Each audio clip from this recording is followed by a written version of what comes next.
friends. So Thanksgiving content is some of my favorite content to film, and today's video is no exception. And it's also a first for me because I realized I have never done a Walmart video before. So I wanted to keep the budget on the smaller side, but not have it so small that I was limited to only like instant and prepackaged ingredients. So I went with $20, and I feel like I was able to do quite a bit with that $20. I should also mention that other than seasonings and oil, I am using only the ingredients that I got from Walmart to create this meal. So let me jump straight into showing you what I got. I was hoping to keep my spending to $20. I ended up spending $20.12. You'll notice the turkey dish is not here. I do have one, but I wanted to say in advance that it might be a little controversial. At least that's what I texted to Andrew when I was walking through the aisles at Walmart, figuring out what the heck to do about the turkey, because Walmart honestly had so few options that could fit in a $20 budget.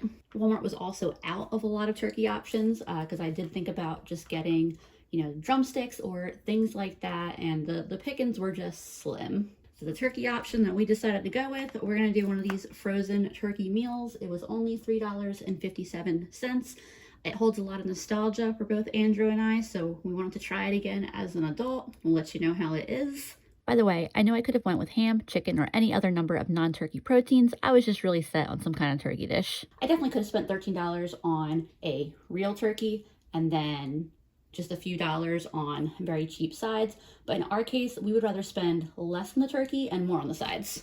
So for the ingredients I did get, I have the frozen turkey, obviously, a quart of chicken broth. I got this little pint of milk, a can of green beans, 2 sticks of butter. I did definitely want to invest in a little bit of real butter for this meal. I got a block of extra sharp cheddar cheese, 2 potatoes. A 5-pound bag of potatoes was pretty reasonably priced, but the potatoes in there were really small, and I'm doing something different than mashed potatoes, so I needed the larger potatoes. I got a small onion, a thing of celery, this little tiny pecan pie. It's very small and cute. A little bag of flour, crispy onions to go in my green bean casserole, little container of pasta, little container of ice cream, and then I actually did think about getting a regular, you know, not stovetop, but like the Great Value box stuffing mix and just boosting it up with some fresh onion and celery. But then I saw that they had these loaves of French bread for 84 cents. So I got one of those so that way I can use some of it for stuffing and then a little bit just to have sliced bread with butter. I'm gonna get the frozen stuff back in the freezer and then jump right back into starting to get this meal going. First thing I wanna do is get this bread prepared. I need to cut it up into cubes to make stuffing, and then I'm gonna put it in the oven for a little bit at a low heat to kind of dry it out a little bit. Alternatively, you could just tear it up, cut it up, whatever you want, and leave it sit out for a couple days to get stale, but I did not do that. For being marked down 84-cent bread that I didn't even buy today, this is still quite soft. I'm cutting up some to use, like I said, just I'll heat it up a little bit so it's warm and we can have bread and butter with dinner. The end here is a little on the harder side, so I'm gonna use that for the stuffing, and I'll just cut this little piece to make up for it.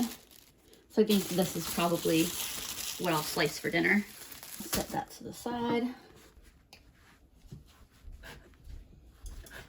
I've got all these on my tray and they're just gonna go in the oven. No particular time in mind. I got a couple other things I gotta get done around the house, so I will just check on these probably every like 10 to 15 minutes. My bread is almost done drying out, so I'm getting ready to start on my potato dish. The potato dish is gonna be the dish that takes the longest. Anytime I'm making a dinner like this that has multiple dishes, I always just like scribble out all of my notes on just like how much milk or broth, for example, I plan to use. And most importantly, the times and temperatures for the oven. That way I can decide what order to do this stuff in. So like I said, the potatoes are first. I'm making a dish called fondant potatoes. I saw it on TikTok like a year ago, and I've been wanting to try make them ever since. I feel like my potatoes probably aren't like quite perfect for it, but it's okay. The bits that I'm taking off here, I will definitely use them for something. I'm still debating whether I want to just toss them in the oven tonight and eat them as a little snack, or toss them in the fridge for dinner tomorrow. But kind of like I'm doing here, I'm just going to go around and remove the peel from the edges. And apparently you do want to cut them like this. I do have a potato peeler, but from what I saw, you want these like sides that you get. And I'm going to cut these. I don't know how that one ended up being taller because I thought I cut them the same size, but it's all right. Close enough. Cut them in half. That'll do. And then, yeah, this is a lot of extra potatoes, so I will definitely be using this. Definitely don't plan to throw out that much potato waste considering how much I had to cut off to get these little shapes. Breadcrumbs just came out of the oven. I'm going to set this to the side and bump the temperature in my oven up to 425. For these potatoes that I had as my leftovers, I sliced the ends into rounds so that way they were closer in size to the sides that I cut off. And I'm just tossing them all in a bowl, drizzling a little bit of oil on them, and then I'll get some salt, pepper, and garlic on them, and some Cajun seasoning. Mix that up so that way they all get coated in a little bit of oil and my seasonings. And then I put my breadcrumbs into another bowl. So I'm just going to reuse the pan that they were on because I don't want to make any more dishes. I have to spread these out and pop them in the oven. Whether these make it to dinner or whether these essentially become appetizer potatoes remains to be seen. In the meantime, I have this cute little cast iron pan that I think will be just big enough for this. Get some oil in there, and I'm gonna let that oil get nice and hot. My oil is really hot, so I will very carefully place the potatoes in.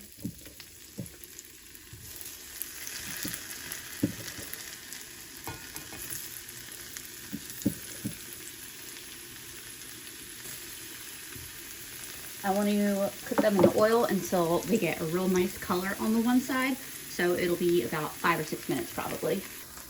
While that's happening, I'll go ahead and get my veggies ready. I'll cut up the celery as well as my onion. I might grab a third stalk of celery. Overall though, I'm only using 2 or 3. I know that's a very small amount compared to like how much celery I had overall.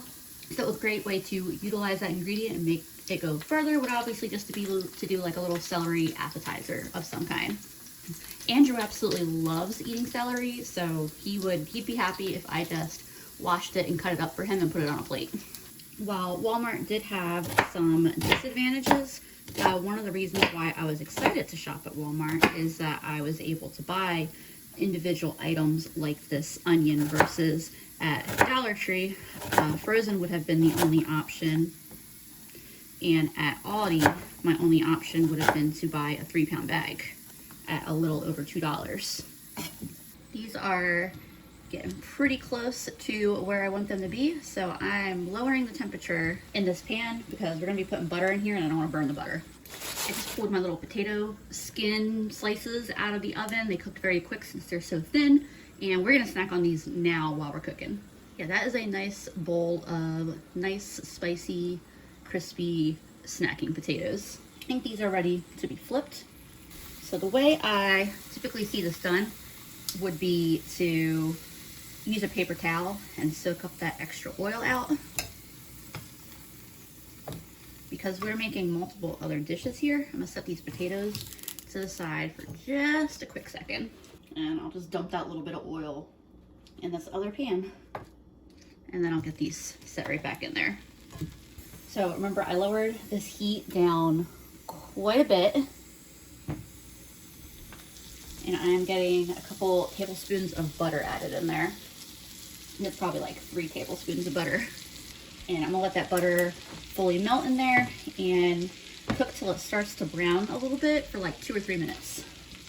I'm also adding some Italian seasoning to cook with that butter, or to warm up the seasonings with that butter.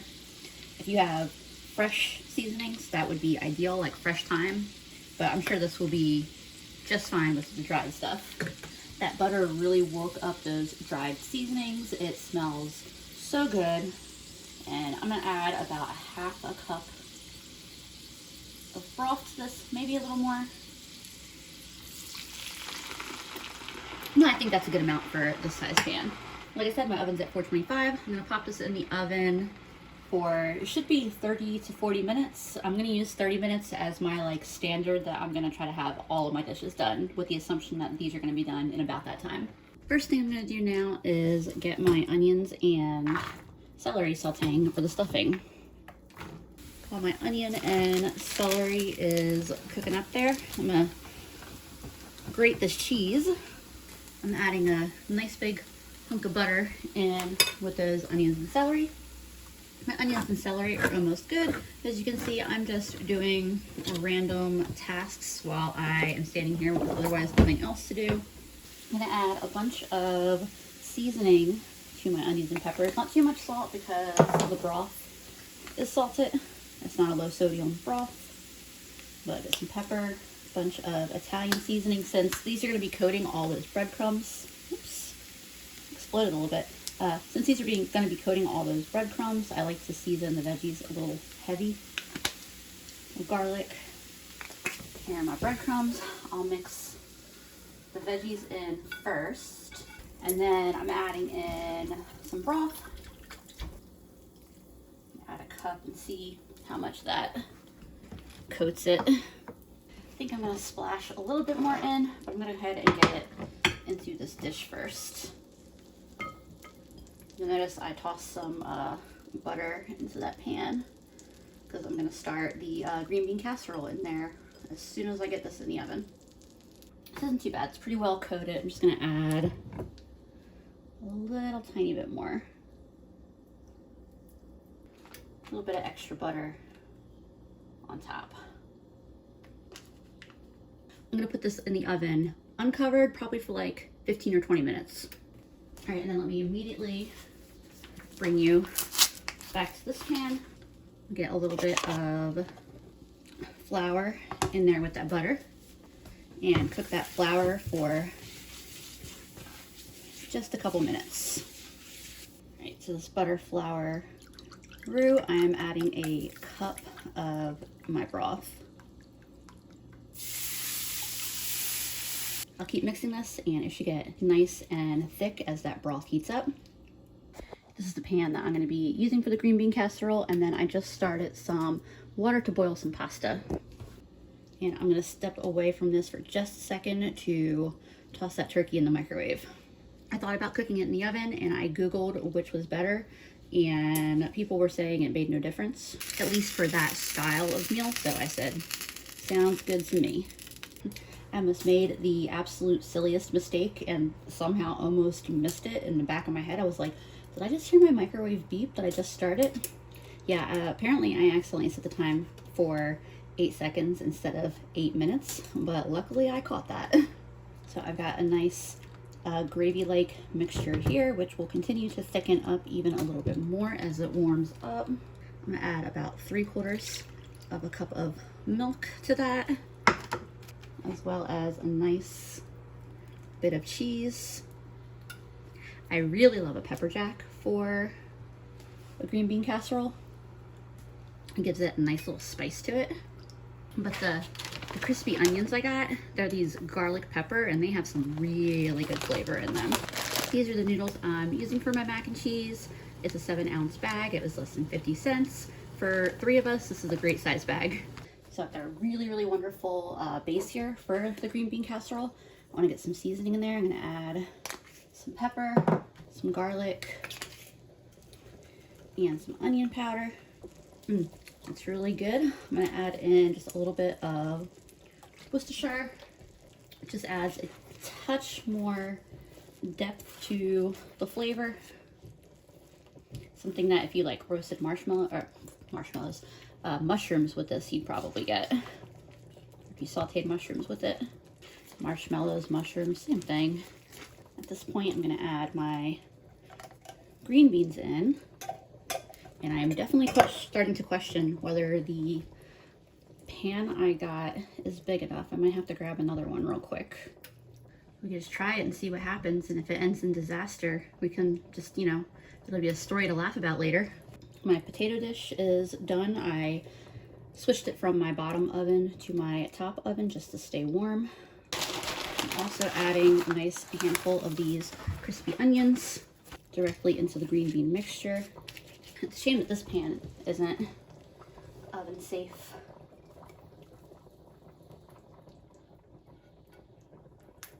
Actually, it looks like it's gonna work.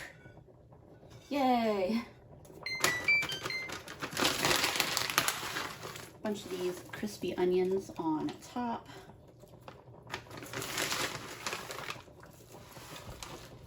Yes, I know I left that other burner on. Give me 1 second.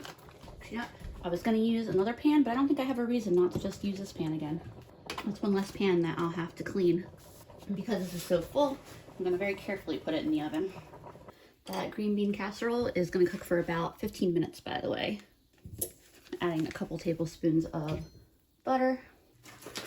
My pasta is done cooking, so I've just set that to the side for now. I haven't drained it yet because I want to have some of that pasta water, and this will just take a couple minutes to come together, so I don't think the pasta is going to overcook. So there's a couple tablespoons of flour in with that butter. Very similar to that first step with the green bean casserole. We're just making a quick little flour and butter roux. My butter and flour mixture smells really good. It's a light toasty flavor. And I'm gonna start with a cup of milk. I have a little bit extra that I can add if I decide I need it. Get that mixed in well, and as that milk warms up, the whole mixture will thicken. You can see this is getting nice and thick. I'm gonna start adding my cheese. As this melts, I'm also going to get some pepper in there. All right, y'all, I had to step away real quick. My phone filled up, the storage filled up, so I had to unload some videos from tonight super quick. You can see this is nice and smooth. I added a little bit of the pasta water, and that both helps to make the sauce nice and smooth as well as cling to the pasta really nicely. Adding a little bit of Worcestershire, and then I'm gonna get my pasta added in. That is my green bean casserole just finishing up. Mac and cheese is just about good. It has a beautiful creamy texture. It does need a little bit of salt, a little bit more pepper, and then I'm also gonna mix a little bit of extra cheese directly in with it. How it tastes, that is perfect. That is all the cooking, so give me just a sec. And here is what dinner looks like. I'm having my big Friendsgiving in just a few days, so I'm using one of my older, more damaged tablecloths because I know I'm gonna spill on this, and I don't want to have to wash the tablecloth again before I use it in a couple days. I put the bread in the oven for a couple minutes, like the still warm oven, just to soften it and warm it up a little bit. There's the finished stuffing, the green bean casserole, the mac and cheese, those potatoes, and I spooned some of that liquid on top of them. And then the frozen turkey, which I got opinions about. I haven't even tasted it, and I got opinions because all I'm gonna say is that I had that a lot as a kid, and that is not what it looked like when I was a kid. Yeah, I'm gonna rally the troops here, and we'll get settled and start eating. Here is my finished plate. Very excited about it, even if both shrinkflation and other factors got the banquet turkey. I remember it looking exactly like it still looks on the box. I mean, I kind of like it. I still think it tastes really good, honestly. Now the potato, I'm really excited to try it because this has been on my to try list for a while. That is really good. It makes such a, the texture of it is hard to describe. It's a very silky, creamy texture. They're a lot of work and they take a bit of time. Mashed potatoes are definitely the easier side dish, but these look really neat, and they're in the change of pace, doing something different. I think everything turned out really good. My favorite was definitely the green bean casserole, which is so crazy because I used to not like green bean casserole at all. How about you? Oh yeah, definitely the green bean casserole. Oh, you said you like the mac and cheese a lot too. I do like the mac and cheese a lot, and I like the potatoes. Their stuff is pretty good. Stuff is pretty good too. Everything's good. It's just, we knew the turkey was going to be the least exciting thing because it was a frozen, less than $4 turkey. But it's so funny that we were all I don't remember it looking like that. I thought they used to just be like luncheon meat sized. I went really simple with our desserts because after cooking that meal, I really didn't want to put a ton of time into making a big dessert. We're already very, very full from that meal anyway. So it's just a little ice cream with pecan pie. I put the little pie in the oven, not with the oven on, just with the still warm oven to warm it up a little bit. Cut it into quarters. I already tasted the piece that I cut up. It's a good little pecan pie. It's just, you know, very, very small, but 74 cents. What do you want? Ice cream is honestly my favorite dessert, and pecan pie is one of my top favorite pies. So this is a dessert that's definitely going to hit the spot for me. By the way, I just want to show that we all had very big plates of food, and I've got plenty of leftovers to put away, so I can't say for sure how many people that would serve. Obviously, the potatoes is just a 4-serving dish, but there definitely is plenty still left. So I was really happy with what I was able to do with my $20 at Walmart. You guys will have to let me know, what are you doing in terms of how you're shopping for Thanksgiving this year? Are you limited to just 1 or 2 stores? Do you shop around? How do you save the most money on your Thanksgiving meal? As always, thank you so much for joining me here, and I will see you all again soon.